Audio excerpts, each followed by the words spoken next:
what we're talking about today is AI, artificial intelligence, and art, the state of that relationship. I think it's incredibly important in the present moment. I think some of the first people to be affected by these technologies are creative people, artists, writers, musicians, and it's important to have these conversations as early on in that process as possible. Agreed. I think it's seeped into everybody's daily life or was already there, in small factions, like the difference between like narrow AI and then the more focused versions of it. But, Alexa, a Roomba vacuum, I mean, they're all learning machines. And I think that awareness is coming more and more to the fore. We're reading about it almost like on every other day basis. Something's going on with it, and something makes the news regarding AI. And so, yeah, the awareness of it is key. And like anything, artists tend to be at the forefront of these kinds of movements. And so, whether it's through critique by artists or through artists using the tool in particular ways, it's definitely something that myself as an artist and you as an artist need to address. Yeah.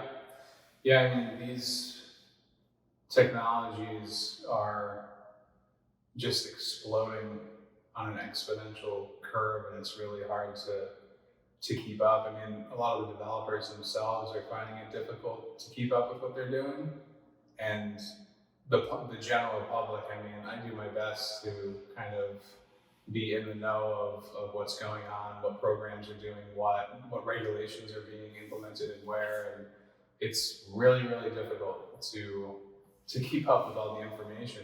There's a lot out there, but I don't think that people realize how much AI has already been integrated into everybody's life. Like you said, Alexa, Siri,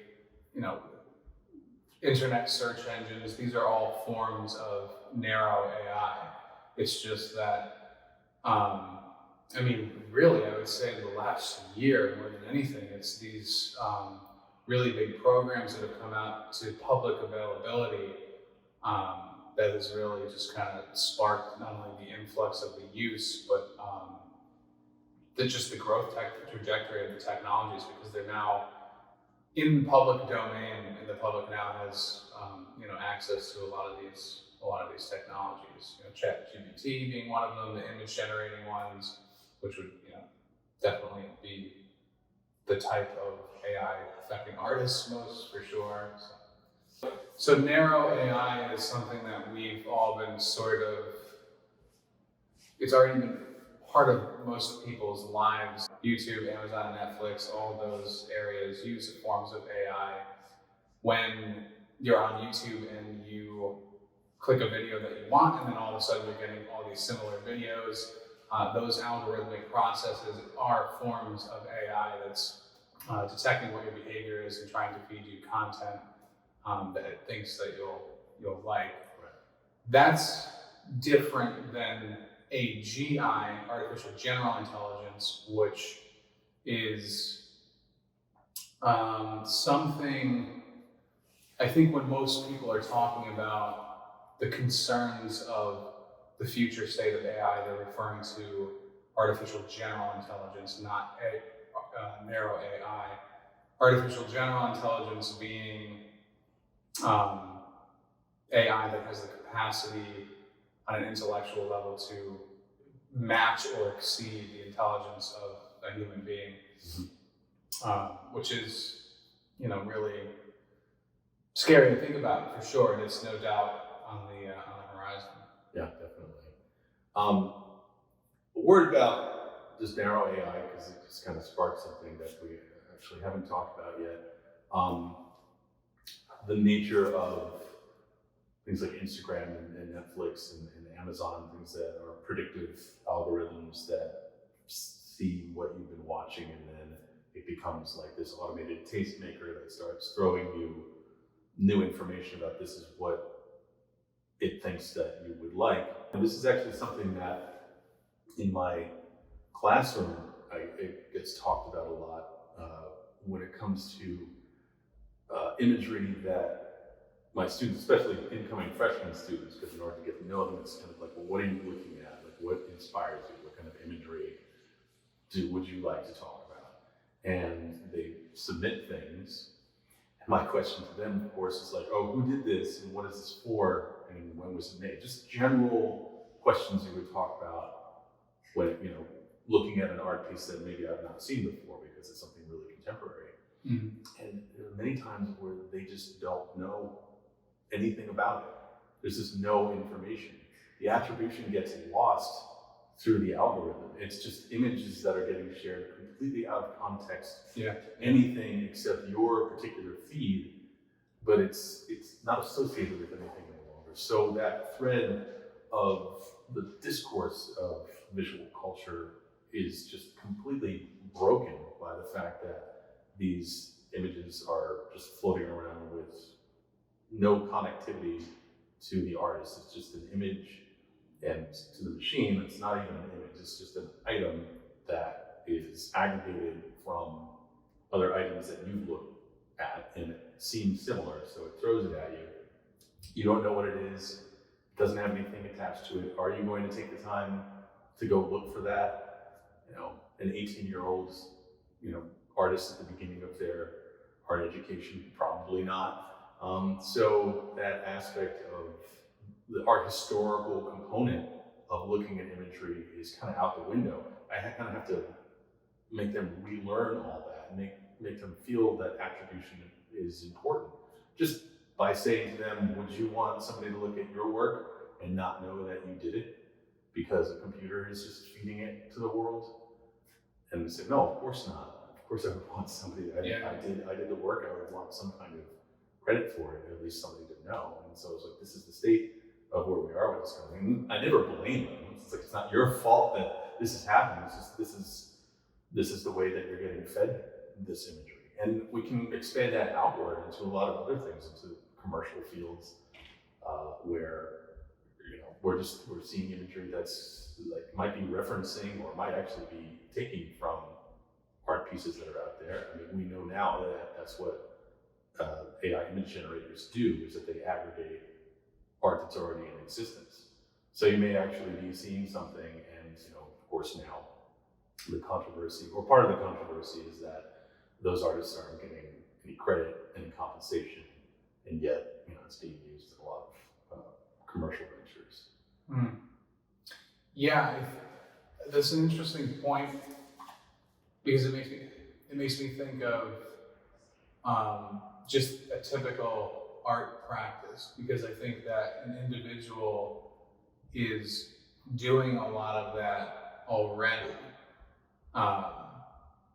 When an artist makes a painting, they're largely pulling from a lot of what inspires them. They're taking this from this artist, and in a way, just like our personalities are aggregates of the closest people to us, our upbringing, everything like that. It's similar with art, that it might not necessarily be, if it's done well, those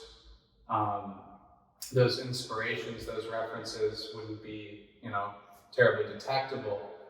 But I think that the creative mind is doing something like that. Mm-hmm. Is pulling from several sources and making something new and novel from it. So I would say, like, AI in that respect is still by definition being creative in a similar way that a human is. But for me, I mean, the question is whether or not that creativity is coalescing into something that we can call art. And I think in the case of the artist, yes. In the case of AI, that would be a hard no for me. Yeah, I mean, the idea of everything is a remix, which is the Kirby Ferguson coined that in his studies and documentary on that.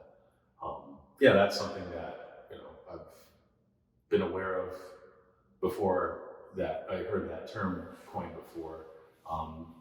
And of course, yes, we draw and all all those sources, whether they're contemporary, or whether they're art historical, or whether they're outside the art realm completely. We remix those things. We're like, I tell my students, we're our own personal DJ in the sense that we're making new music out of all of these different samples. And yeah, it is arguable that AI is doing that same thing, but it's doing it in a matrix where there is no actual thought there. Yeah. There are prompts that the person who's initiating the AI projects, the image generator project, sort of track through this infinite cache of imagery to look for things that match those textual prompts. But the way in which it's doing it is completely randomized. There's no, this is a puzzle piece that fits into this puzzle piece, and like that can make a good piece of art. There's no thought there. Once that prompt goes out, it's just a bunch of stuff whirling in a blender, and whatever gets poured out into a cup. It's like you have to look at that and say, did it do its job or did it not? And it's a very random thing. It's almost like a lottery of imagery that it's aggregating, because it doesn't, like I said before, it doesn't recognize what an image is. Mm-hmm. In the matrix, and I use that in the Wachowski way, with a capital M and the lowercase m matrix of the internet, that everything exists in zeros and ones. So whatever kind of data it is, whether it's an image, whether it's a math problem, whether it's a piece of text, it's existing as zeros and ones in a place that humans don't have any thought. All thought is now code, and it's a binary code. So it's just looking to match code, not looking to match imagery. I think that's the thing that a lot of people forget, because it's spitting out an image on the other side, but it doesn't know what an image is. Mm-hmm. Nobody's ever taught it that. Mm-hmm. So I think that when it's done, that process is done in a void. It's not everything is a remix anymore, because the everything in a remix idea is inferred that a human mind is thinking about what it's remixing, as opposed to just this randomization because it's been prompted to do a task.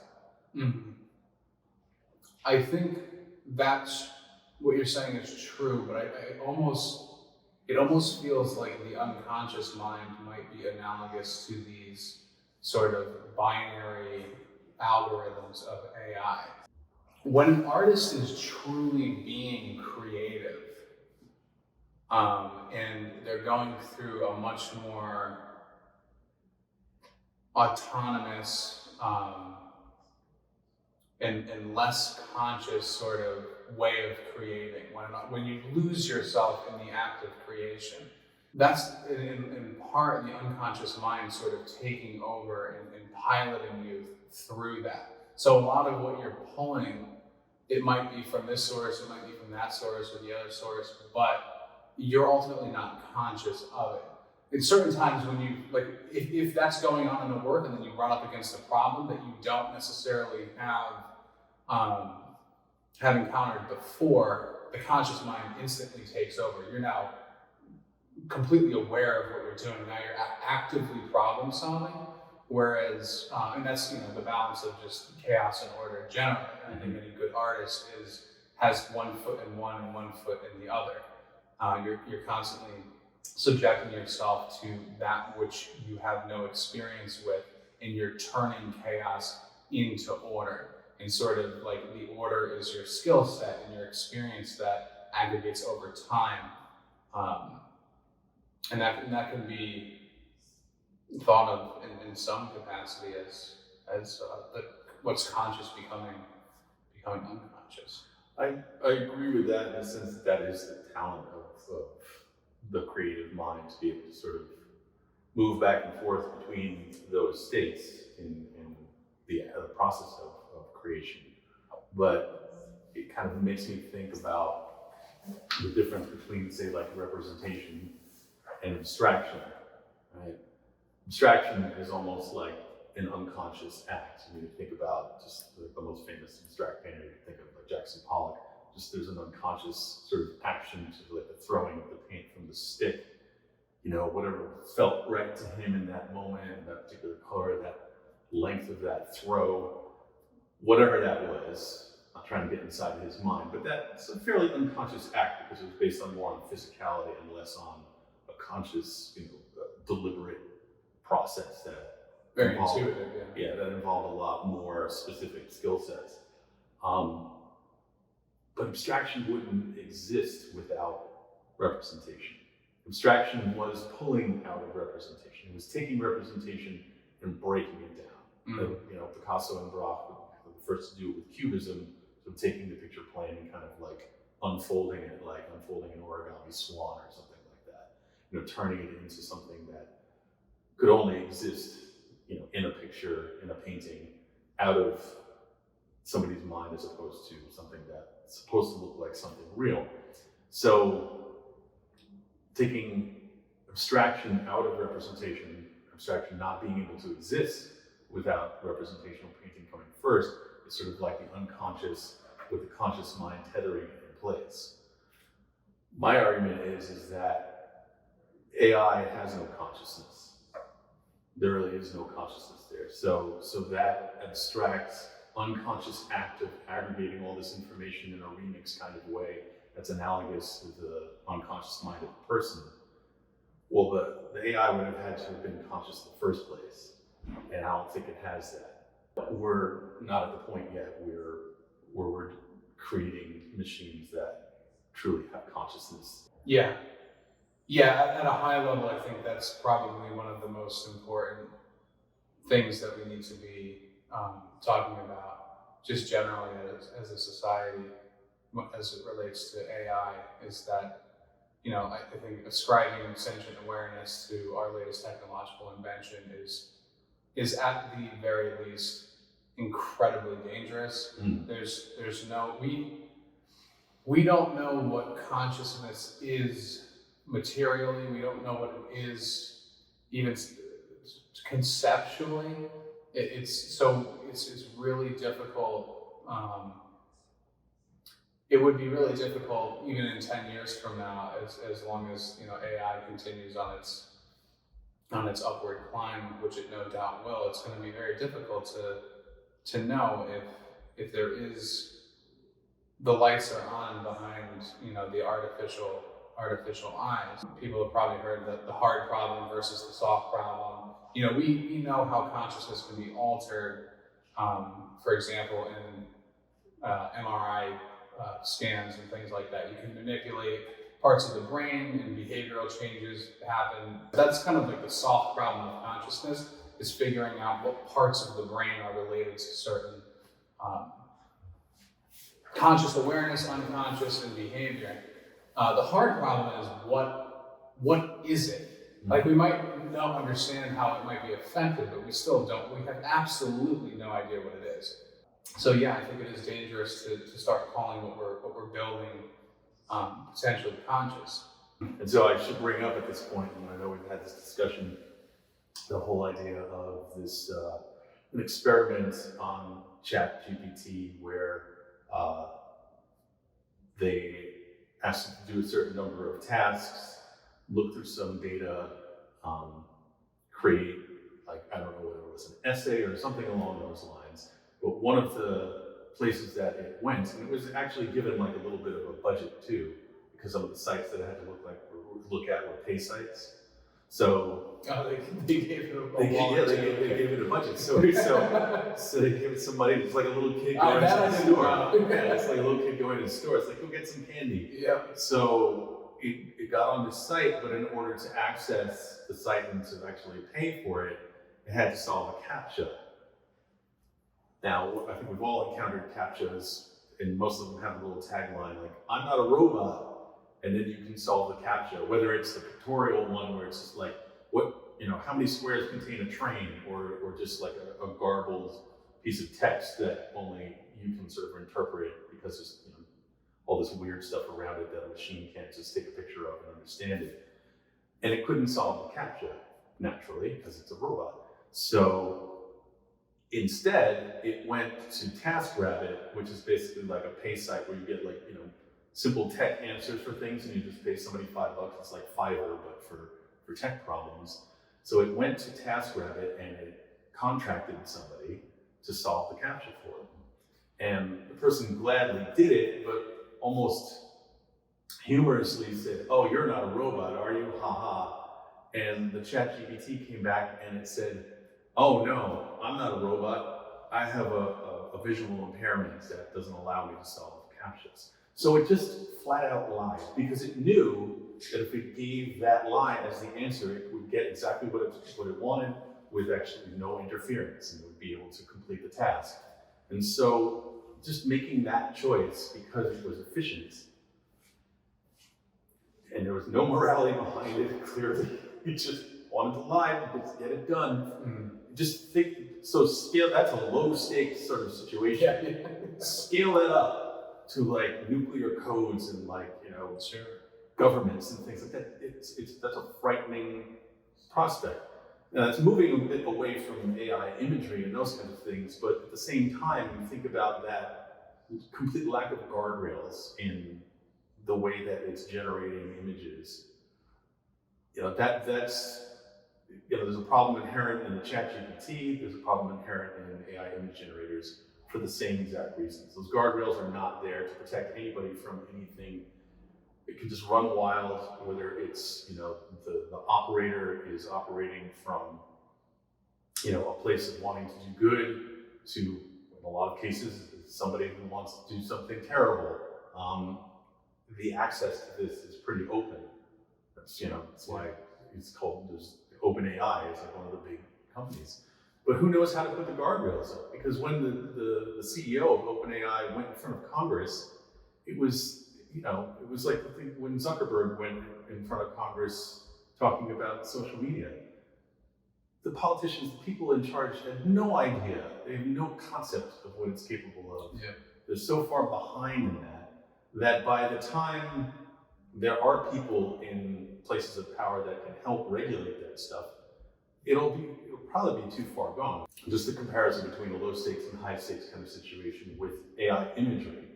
So we had, a couple months ago, about 5-6 months ago, there were images all over social media of the Pope dressed in a puffy Balenciaga white, like down coat. And everyone was like, "Whoa, check him out. He's like, the Pope's this like his serious drip in the Vatican." And it turns out it was AI generated imagery. And if you look carefully enough, you can see all the telltales for it. But in fact, that has been tracked now as probably the first successful and widely distributed viral AI image hoax. One of the reasons that it's successful is because the Pope and Vatican-style outfits within the Catholic Church are kind of exist in an uncanny valley of fashion anyway. So the fact that, an Italian, high couture company was outfitting the Pope with their swag, it's not a big stretch, but at the same time, it was a complete fabrication. So you take that, very low stakes. It's funny, haha, fooled us, whatever. Then, just a couple weeks ago, you had the AI-generated imagery of the Pentagon being under attack.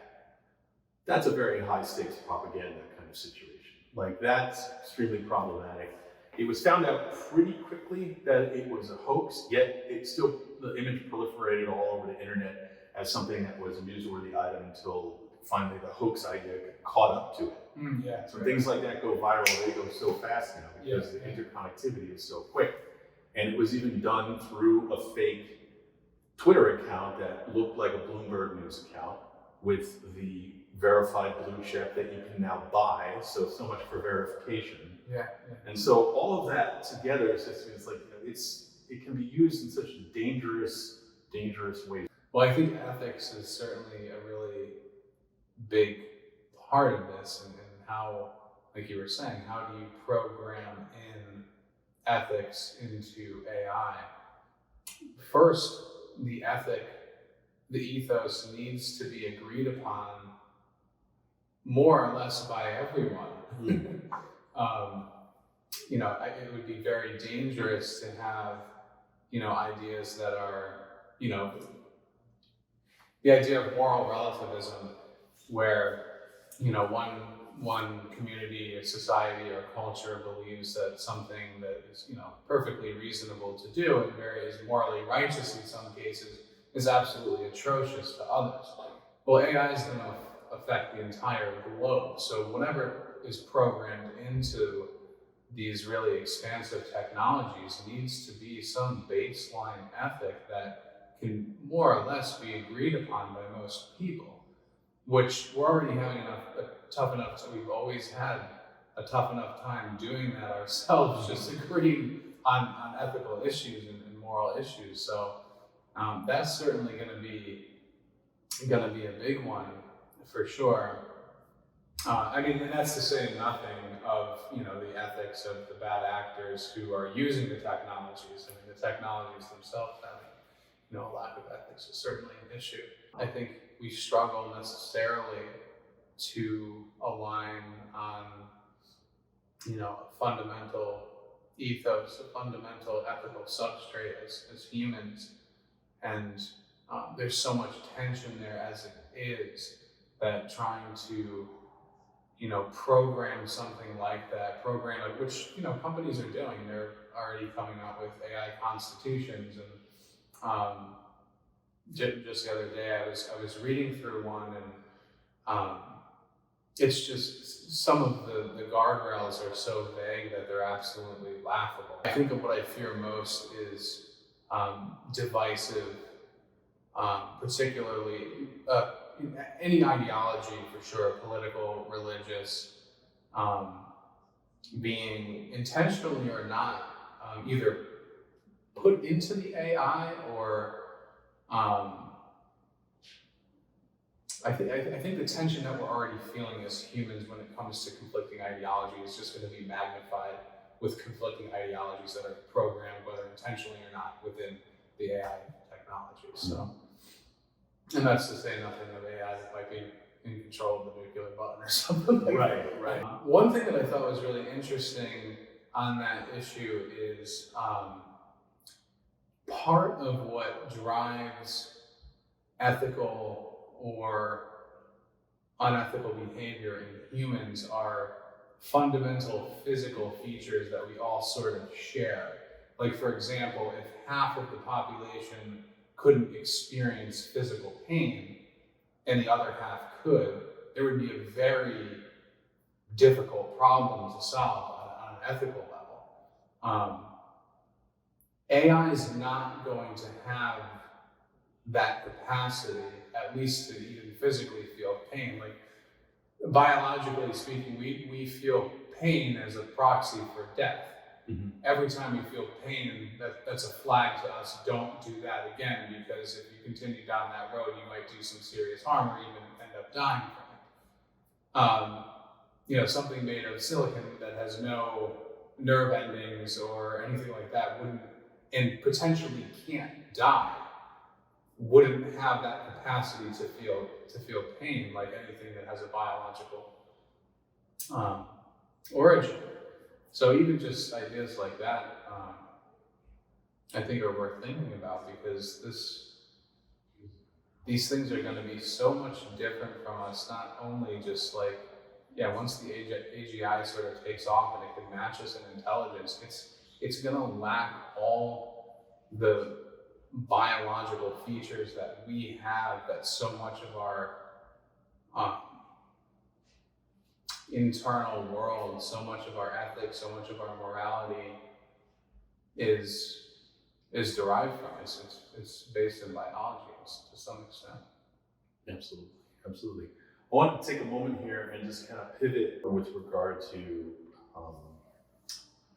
some of the sentiments that I'm seeing out there with regard to AI and art. And to replace creatives with AI, clients will need to accurately describe what they are looking for. So we're safe.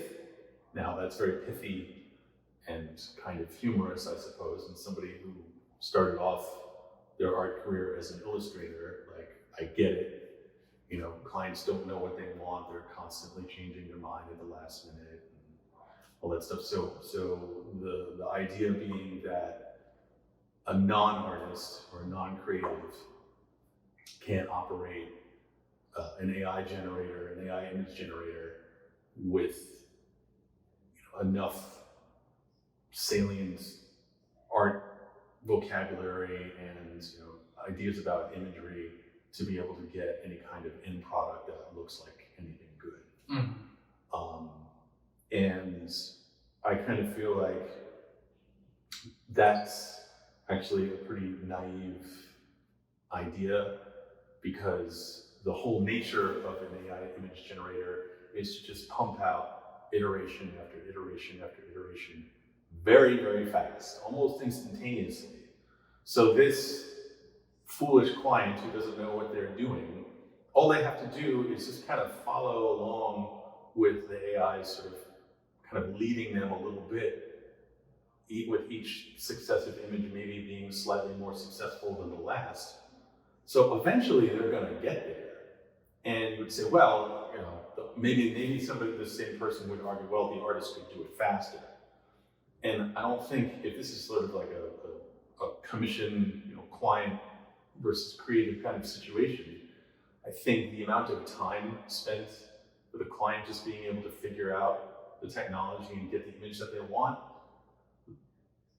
even with that extra time spent, they will have amortized the cost of bringing a creative person in already. Yeah.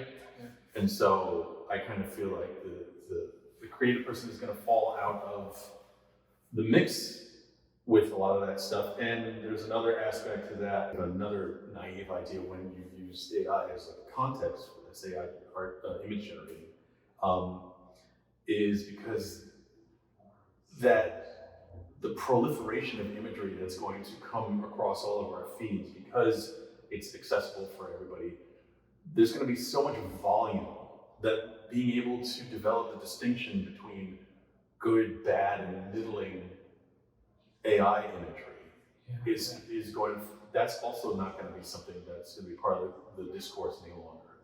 It's just going to be imagery. It doesn't matter whether it's good, bad, or indifferent.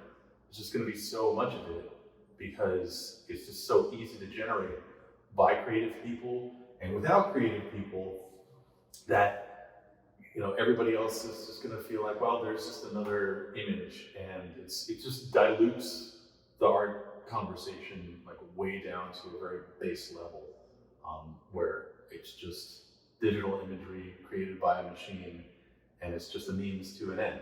You need an image, let the machine do it. Doesn't matter what it looks like anymore. And because of the way that you can commodify imagery with AI in the mix, I think that the esoteric aspects of what art is and what it can do for people on an individual level, where certain parts of it are speaking to them. When you lose that X factor in art that comes from just a human mind and a human touch to some degree, that can speak to individuals in a very individual way, when it's generic and it's just generated by a machine, it's not going to speak to anybody. Yeah. So I have a pretty firm stance on this whole topic, in that I think that what AI is generating is interesting images at its best, but I don't think that it's art. So going back to an earlier part of the conversation, we don't necessarily know what consciousness is, but we do know that whatever it is generates internal experiential quality.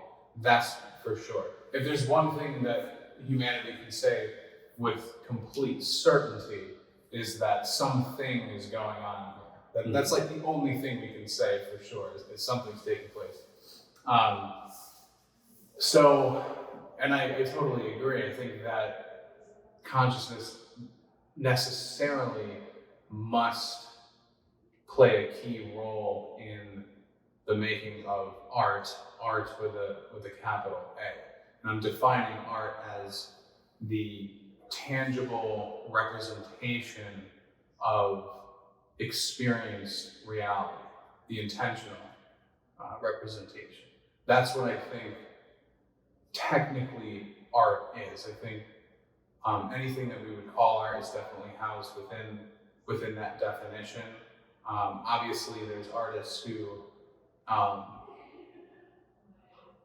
spark up that debate about what is and what is not art. Obviously, we were just having a conversation about Koons and Deschamps and people like that. They make work that really is on that outer blurry ledge, and that's really fun because it's constantly making artists and the art community reassess what art is technically, and that's great. We need artists to do that.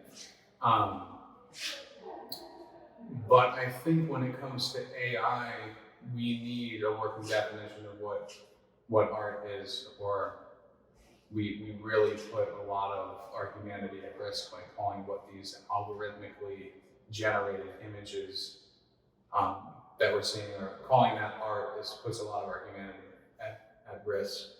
Darwin saw art as an adaptive function.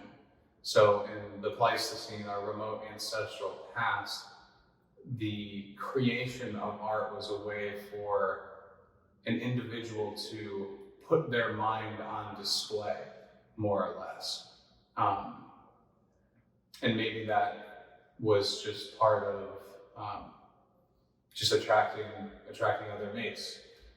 This is a creative individual. It's clearly this object that they just created in this novel way displays some kind of intellect. And that's at a time where even today, one of the reasons why art resonates with us so much is because it fills in much of the gaps that language simply just is useless for us. I mean, we're constantly on a daily basis experiencing things that we just simply can't articulate into language, but we feel it in the language of art or music or dance or something like that. I think that was even more true in our remote past, where language was so rudimentary that it was capable of communicating such a narrow spectrum of what was going on internally. And so art was kind of that function to just fill in that gap just a little bit more. And it's important to note too that, which is kind of counterintuitive, but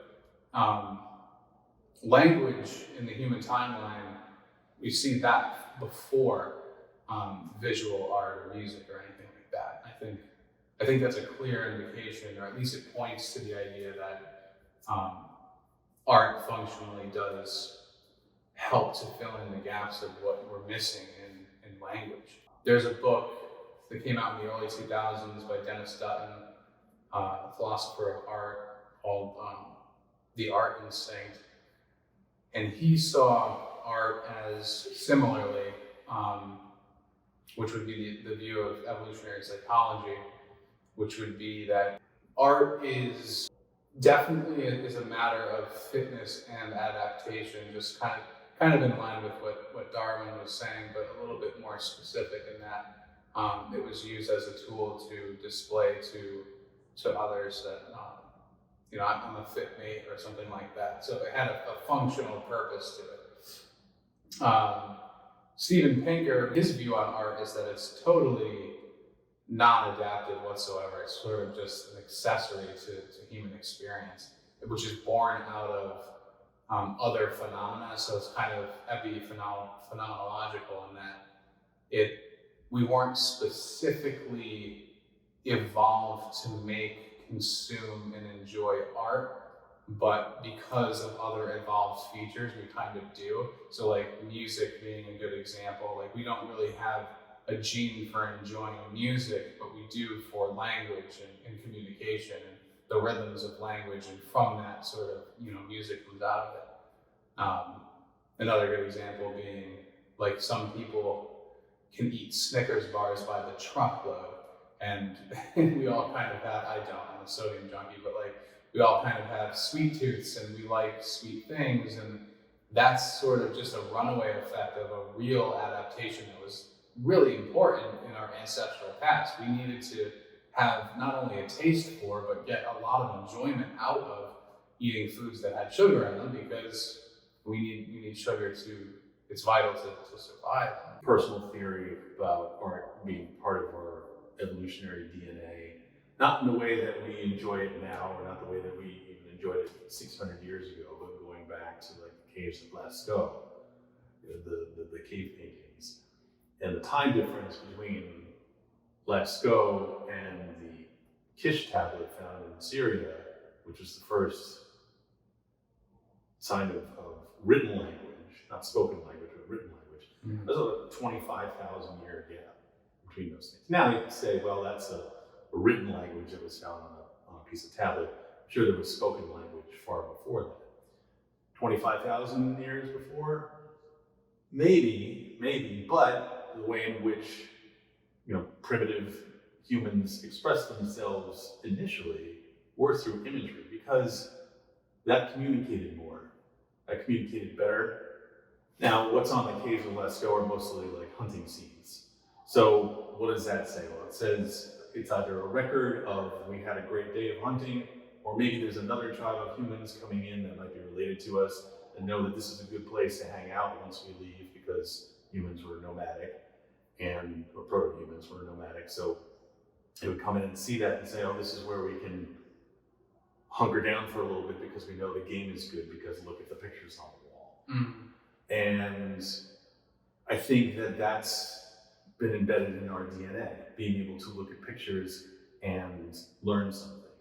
And I think the esoteric nature of looking at pictures and learning things has grown with the Enlightenment project and all of that stuff, through all the isms, modernism, postmodernism, what have you. And now we're in this Anthropocene period where there's a lot of digital that's factoring into it, and so we have a different understanding of that. But I do think that we still, DNA level, like lizard brain level, kind of harken back to pictures made by people that kind of triggers something within us. It's like, I should look at that. And I think it's that basic. And so when you remove the human hand from it, the human mind from that process that creates that picture, I do think that the viewer dissociates from it. You can recognize that that's not there any longer. Sure. As far as our perceptions of art are concerned, it's definitely evolved since the times of the caves at Lascaux, but at the same time, it kind of evolved past a point where we relied on technology to deliver imagery, where it started to go into that uncanny valley for a lot of people. Even something as G-rated as a Pixar film, somewhat of that uncanny valley aspect is embedded in that, because it's created by a machine, and the spectacle of that imagery got kind of old because you started to feel more and more detached from it, the fancier that tech became. Yeah. And so now we're at a point where it's going to be nothing but the machines making the imagery, or at least in terms of AI image generators. And I think that move is going to get even greater for people, which harkens back to what I was saying before, and that no one's going to be able to discern between the good imagery and the bad imagery and middle of the road imagery any longer. Yeah. Because we will have detached from it so far. Going back to the idea that art is a communication device, I think art is by conscious creatures for conscious creatures, and I think the role that art plays fundamentally is it communicates to something having an experience what it's like to experience elsewhere. Basically, I value a piece of art because I value my internal world of experiential awareness. And when I see that reflected elsewhere as evidence of others having that same experience, because I'm navigating the world for the first time as well, and I need to feel connected with others. And I think that any expression, any representation, any evidence of that kind of experience, especially channeled in a thoughtful way into a tangible creative object, is something that we really crave. One thing to think about, I think, is like the difference between a forgery in the original piece of art. I think that's a really good analogy when thinking about AI art versus real art. Um, why does why do we think differently of a piece of art that we're really impressed by when we find out it's a forgery or a replica versus the original? Mm-hmm. There's a big difference there, and the markets will tell you that there's a very big difference there. Something that's at an auction house that a few days before it's supposed to go up for auction is found out to be a forgery. It's not even going to be sold, never mind at a lower price. And I think the reason is because while we might be definitely impressed with some of the forgeries, the dexterity of the painters, replicating some of the Impressionists or, a Rubens piece or something like that. I mean, tremendous amount of talent it takes to do that. So technically, as a matter of craft, I don't think there's a debate there. But I think that what's missing from it ultimately is not the commodity necessarily of the name of the artist, because ultimately, in some cases, it's the name that people are after, but it's the work of art and that particular work. And the idea is that because that piece of art could only have been born out of a truly unique and authentic conscious experience of a certain time and place. And it won't show up anywhere else ever again. And that's what people are after, is that authentic experience. As soon as it's found out to be a copy, the paint might look exactly the same. It might, before you found it out, it might have moved you emotionally, potentially even deeper than had you been looking at the original. But it loses everything when you find out that what it's trying to communicate is nothing that's authentic, nothing born out of a true novel experience in the world, but just it becomes just pigment pushed around on a piece of wood. Yeah, it's intent, because the intent of the original artist creating the original work was to create that work in that way at that time, with that skill set, with that thought behind it. The intent of the forgery was to forge, was to just make a replica. All the other intention that the previous artist had, out the window, because it's not part of the forgery at all. So I would argue that even a layperson might be able to tell the difference if spent enough time between the forgery and the original, because I do think intentionality in crafting a work does come through. Yeah, for sure. In a very intrinsic way that belies the skillful handling of paint. I mean, somebody who relies on a high level of skill to craft his own work, I know that if I'm not into it, it's not going to be good. Just that alone, just the baseline of that alone, the inspiration is not there. It's gonna suck. Doesn't matter how well I render the thing. Start over. Different idea, different color choices, whatever it is that it takes to get me back into the work. I'm gonna do that because I know that when I spend all that time crafting the thing, it's gonna be good at the end. Just a slight variation in enthusiasm is enough to throw off an entire. Exactly. Going back to my idea of just so much AI generated imagery out there, diluting the way people look at art is the same way. This is overly simplistic, but if you have, mass-produced clothing, so you go to Target and there's just like, scores and scores of white corded looking Irish type sweaters, like on an end cap, right? Just like tons of them. And you're just like, oh yeah, I like that design.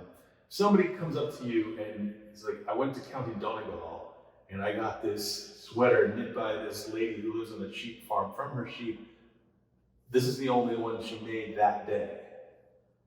Which one are you going to value more? Like, clearly it's the handmade object. Even if they don't tell you that you'd be able to see it, and when they do tell you that, it's just like, well, obviously I want that. Even if you can't afford that, you're like, I still want that. Yeah. I desire that because there's authenticity there. With this machine-made stuff, I know it's disposable. I know it's going to fall apart. there's this that intrinsic aspect of these two very, very similar objects, but one's done for the sake of commodity and volume, and the other one is done for the sake of the art itself. The object is handcrafted with specific intent, with high-grade materials, with a real artisan's hands behind it. Is there one particular feature, it doesn't have to necessarily be AI as it relates to art, but one particular feature of AI that you're most pessimistic or worried about? I think I mentioned it in my remarks already, is just that it will, because of its ease of use and what I believe will be open to everybody, it will saturate the visual market, and it'll saturate our eyeballs with the amount of volume that it will generate of imagery that means nothing, that's easily crafted, that's easily commodifiable and bought and sold or used for whatever, and anybody can make it at any time. And I guess we're going to lose our ability to discern the differences between it. The X factor within art is that intrinsic thing that's embedded in the work, whether it's the inspiration or the day on which the artist did it, or the time period, or whatever that is. Like AI generated imagery has none of that. It's got none of it in it because it's just an aggregation from this infinite cache of imagery that's out there. So how could it possibly be? Logically, that's just an impossibility. So the differences between images are going to be negligible to the point of like, you just won't be able to. But I did have one more, I think I had one more positive note that I wanted to talk about. Oh yeah, so I saw something recently on Instagram. There was an account that it kept popping up, as Instagram does, it kept throwing images at me. And I was kind of interested in them because it was these crocheted sculptures that looked kind of like superheroes. And there were just like armies of them that were in a gallery space like this, just all set up in there. And I was fascinated by the volume of that. And there were different iterations of it in different posts. And there were other types of sculptures that had these wonderful textures to them that kind of looked like yarn art, and some of it looked like metal. And then after careful inspection, I was like, this is AI. This has got to be AI generated imagery. And sure enough, it is, but the artist sort of put it out there in that these are things that he could make with the right investment. And I was like, that's an interesting prospect because he's speculating. Now he actually had, of like I don't know, dozens and dozens and dozens of images that he had on there. There were 3 actual physical real sculptures. One of them was a multi-million-dollar commission in the middle of a quadrangle in Abu Dhabi somewhere. So it was oil money that bought it. But it kind of reminded me of Jeff Koons in the sense that it would take a lot of investment to make these AI concepts that he had out there. But I do think it's an interesting way of kind of showing a portfolio that an artist can financially invest in, because it doesn't really cost that much, just hardly any materials there, but then get somebody to invest in the idea, and the artist will execute it. Now, that's actually a very clever usage of it. Definitely, yeah, very much so. Yeah, I think there are a few things to be optimistic about. To put to good, ethical, thoughtful use. I think AI has the potential to solve some, pretty serious problems for us, for sure. We're already seeing that in the medical field. Yeah. We as a species, regardless of what any media or news outlet would lead you to believe, we've been doing a really incredible job at making the world a better place for the most amount of people for the last 100 years or so, and even more so in the last 50, and even more so in the last 20. I think that's something that humanity doesn't really take the time to celebrate as much as it should. All the advances that we've had in the well-being that's been generated as a consequence, and the general standard of living globally that's gone up. And I think that there are some implications of AI to even increase the net well-being for a lot of people. Whether it's coming up with, energy solutions or, a number of problems. It could be regional, it could be, global issues with climate change, things like that. I think there's a lot of areas that could be put to good use for sure. I think personally, though, more philosophically, what I'm most optimistic about is, and a lot of this conversation is a direct reflection of that, is that AI is forcing us in a good way to really reevaluate what it means to be human. Because with this new technology, as it looks more and more like a human, but isn't in its intelligence and everything,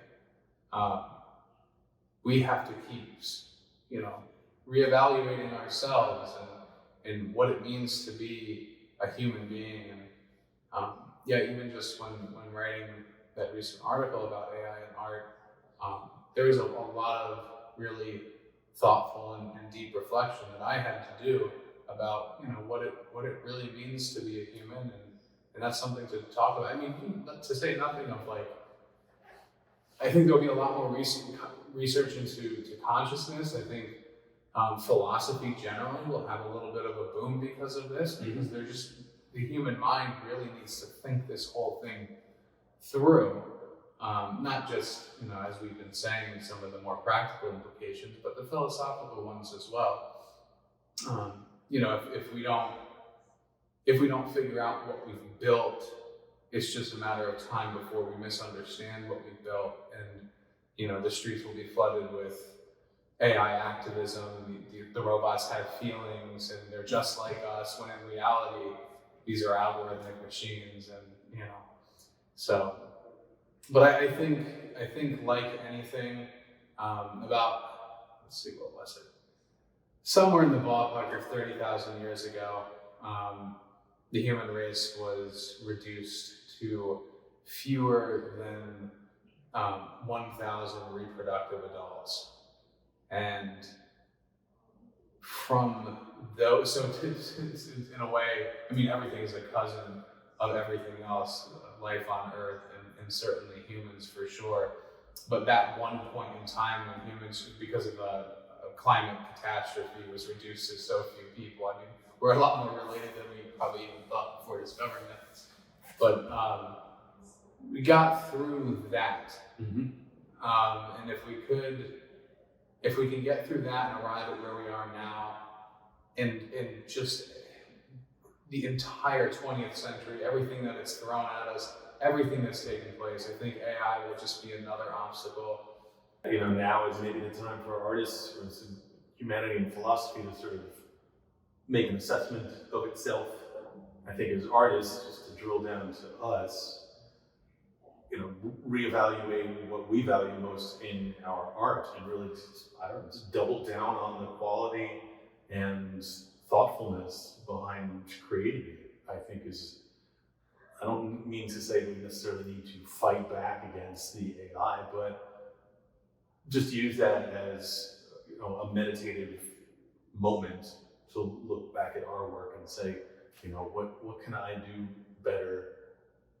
Not to compete with AI necessarily, but it makes me evaluate my own work and other work that I like in a whole new way, because I value it because it's made by a person in the same way. Yeah, definitely. Well, I think the human spirit will always crave that, for many of the reasons that we've already outlined here. So ultimately, I think I'm pretty optimistic for sure. We just need to make sure that we continue to work with it and have it work with us or for us. And on that teetering edge of it working against us, we have to make sure we don't exceed that threshold as close as we might get at certain times. So yeah, this has been definitely a really great conversation. Appreciate you, appreciate the show, and I think this is a super important topic, and I hope more artists and more people talk about it. I think we really need to evaluate where we are in where we're going. I agree. Thanks, Steve. Cool. Yeah, thank you, man. Very much appreciated.